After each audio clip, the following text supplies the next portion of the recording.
Red Brick Media. High quality CDs, DVDs, lectures, khutbah, conferences and Quran recitations. All revenue generated supports our dawah work, supported by visiting our store. You can now purchase directly from our site www.redbrickmedia.co.uk. أعوذ بالله من الشيطان الرجيم بسم الله الرحمن الرحيم. Assalamu alaikum wa rahmatullahi wa barakatuh. The hadith that the Prophet ﷺ gave us, the glad tiding that 7 would be in the shade of Allah when there's no shade other than His shade. We mentioned 4 of them. The 5th is a person who regards his chastity to be something of great importance in his life. And nowadays, people may have a lot of weakness in this side.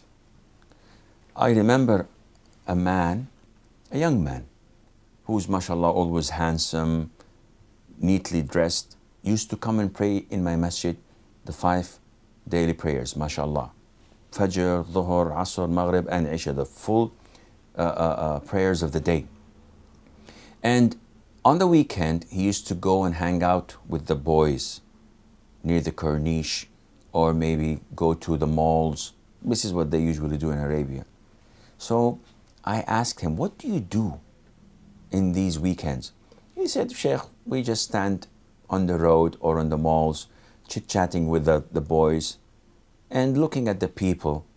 And I said, don't you see girls going around in their cars, with the drivers of course, or in the malls? He said, yes.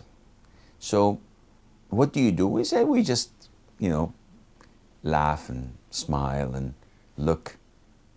And I said, subhanallah, what would happen if a girl approached you and said, come, let's go, my place or yours? He looked down and said, I would go. So I said, subhanallah, you pray 5 times a day in the masjid, yet you're so weak to the extent that you are willing to commit a major sin to fulfill your desires for like a couple of minutes, 5 minutes, 10 minutes at most. What kind of iman do you have? And the Prophet is telling us that this man was called by a woman of rank, of wealth, and not only that, she is beautiful. So everything has been facilitated, everything had been made easy for him to fall in that sin. No one will know. No one is looking. Yes, Allah Azza wa Jal is looking. Allah Azza wa Jal knows what you're going to do. Allah is watching you every step of the way. Yet, shaitan is there. So she's tempting you, she's seducing you. It's exactly what had happened to Yusuf. Subhanallah. A man that the Prophet ﷺ described to be the son of the honorable ones, a prophet, the son of Jacob, Yaqub, a prophet, the son of Ishaq, Isaac, the prophet, and the son of Ibrahim, a prophet and a messenger. Look at his father, grandfather, and great-great-grandfather. All are prophets and messengers. When he was enslaved, he was tried and tested by Allah Azza wa Jal. The woman of the palace, of the mansion that he lives in, beautiful, gorgeous, rich, and no one goes against her wish and command. She seduces him, she invites him to sin, which people nowadays may pay money to get that sin. It's all free. Come. And he says, I fear Allah Azza wa Jal. This man, when being invited to sin, he says, I fear Allah Azza wa Jal. I cannot do this. He knows it's a major sin. He knows that the Prophet told us alayhi salatu wasalam, that Iman is being detached from a person when he fornicates, and it's like a cloud.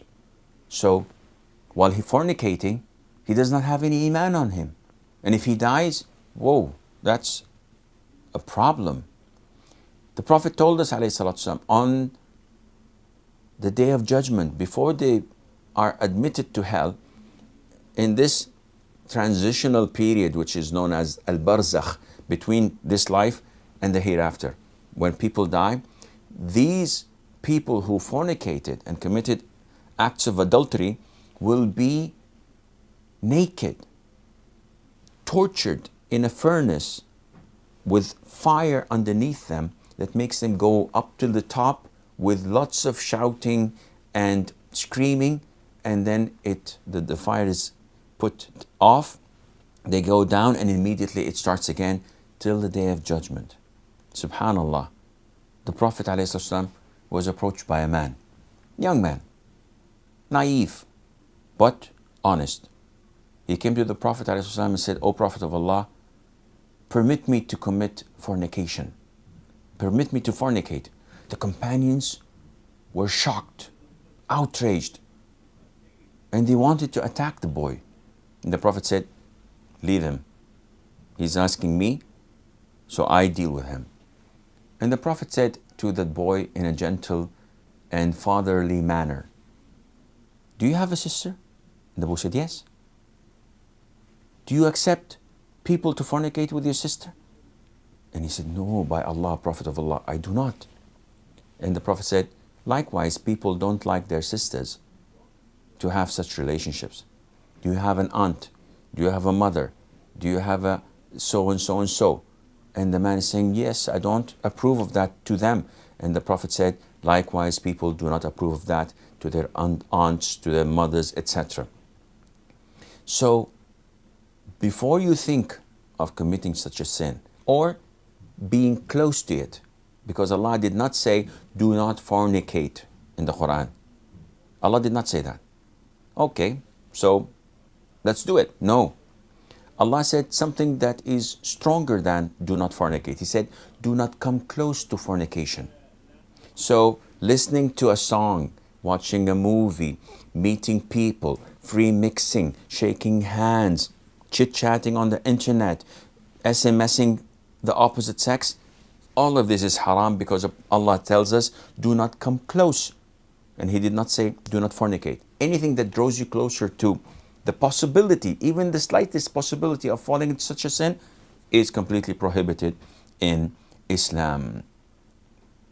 It's difficult, but so is the price of getting the shade of Allah on the day of judgment.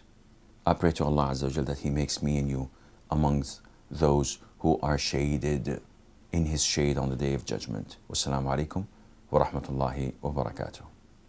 أعوذ بالله من الشيطان الرجيم. بسم الله الرحمن الرحيم.